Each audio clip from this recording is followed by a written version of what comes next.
the unwillingness of people to see what's going on around them. The economy is going just about at 4%. Compared to how it's been recently, staggering. President Obama was the first president since World War II to have a recovery where he didn't have at least 3% in one calendar year. Last quarter, 3.8%. It is predicted next quarter might be 3.9%. Inflation still too high, but it's now under 3%. Gas prices are approaching a 4-year low. Borders sealed. Ceasefire deal between Hamas and Israel, or at least the hostages are back. Hamas, of course, has broken the agreement already, but at least the hostages are back. Other deals with other countries. The tariffs have not had the impact that experts predicted.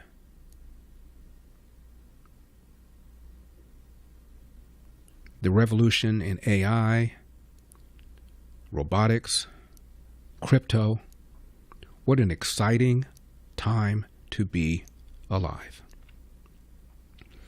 Years ago, Congressman Dana Rohrabacher arranged for my father to be honored at Camp Pendleton.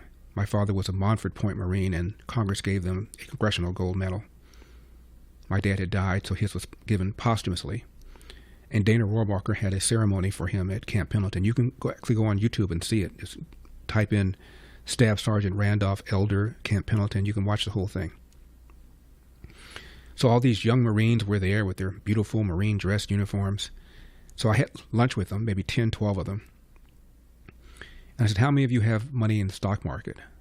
And they look at each other. I said, none of you? They look at each other. I said, let me tell you something. Failing to invest in the stock market is failing to invest in America. It is failing to invest in yourself. It makes 0 sense for a young person not to have some money in the stock market. And each one of you could live on 10% less than what you're earning.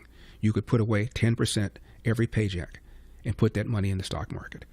I'll even give you the list of 10 stocks to invest in. I'm not saying these are the only ones, but these are very solid ones. Been around for a long time, solid earnings and dividends. And if you do this, take 10% of your check, every single check you get. When you get my age, you'll have a nest egg that'll be deep 7 figures. And I'll still be around so you can thank me then. They started laughing. I said, now I say this always to young people when I meet them, and almost nobody does it. Maybe one out of you will do it, but the rest of you probably won't. And I'm just telling you, it's like chopping off your own fingers.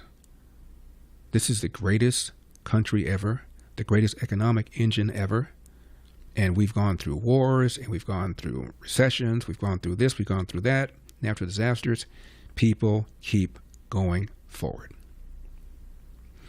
I told you a few days ago when I was traveling as a junior in the Middle East, I met this hippie who'd been traveling all over the world.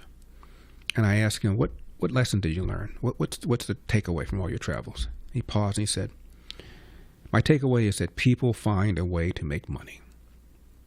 People find a way to make a living. No matter how bad things are, people find a way.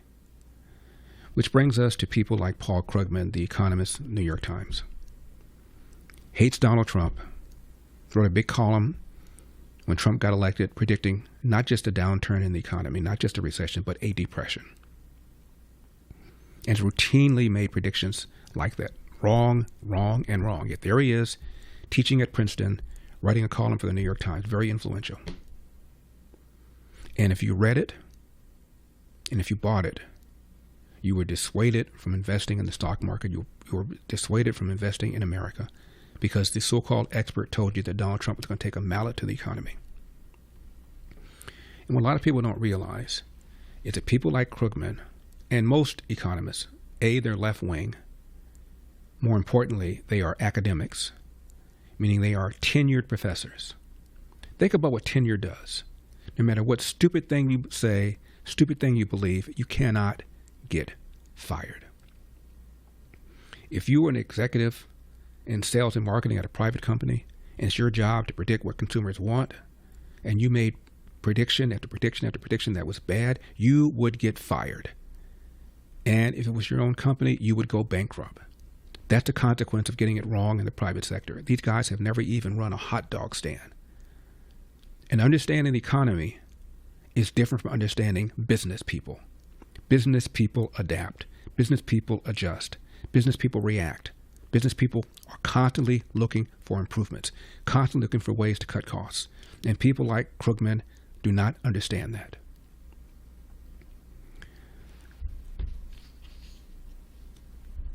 They underestimate the ability of people to adjust and the ability of people to make money, as that hippie told me when I was a junior in college.